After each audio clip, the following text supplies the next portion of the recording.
श्री राम अवनी धाम है, श्री राम हर आयाम है। अगर हम अपने युगों को करीब से देखें तो हम ये समझेंगे कि हमारे जो 4 युग हैं, जैसे पहला है सतयुग। सतयुग में देव और दानव अलग अलग लोक में रहा करते थे।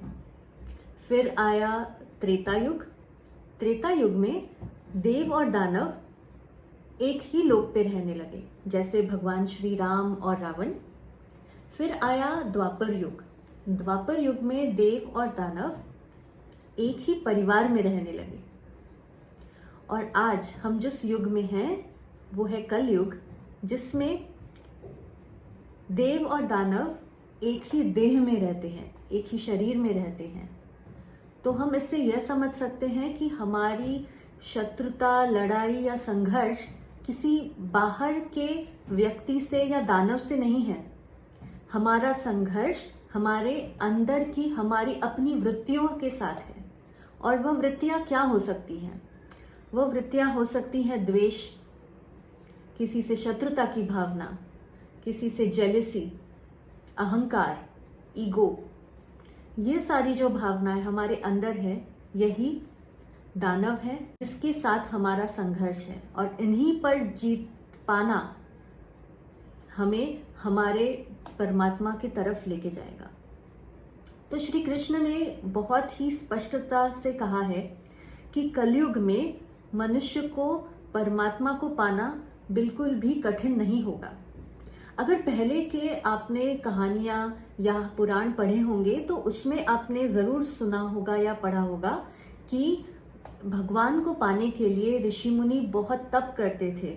अपने सांसारिक जीवन को छोड़कर उन्हें जंगल में जाना पड़ता था।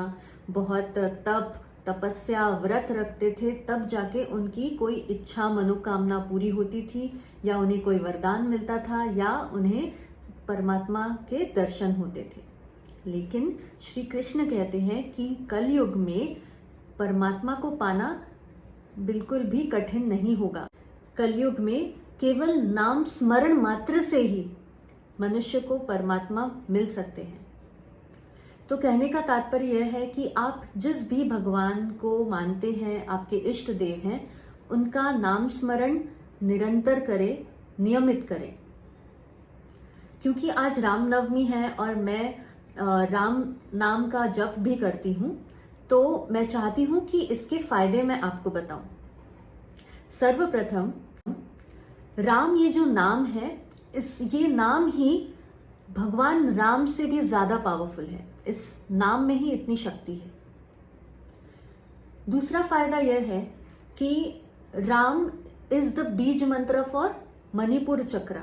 हमारे जो 7 चक्रास हैं, मणिपुर चक्र का बीज मंत्र है राम।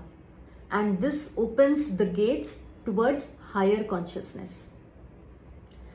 तीसरा फायदा यह है कि राम को अग्नि मंत्र भी कहा जाता है। तो इस राम नाम का नियमित जप करने पर इसमें इतनी शक्ति है कि ये हमारे सारे पास्ट कर्म को जला भी सकता है। मतलब पहले किए गए कुकर्म को जला भी सकता है। तो अगर आप ढूंढ रहे हैं कोई एक ऐसा मंत्र जो सरल भी है और बहुत पावरफुल भी है, तो वो है राम का नाम। राम नाम का जप जरूर करें, नियमित करें, और आप इसके फायदे जरूर देखेंगे। जय श्री राम।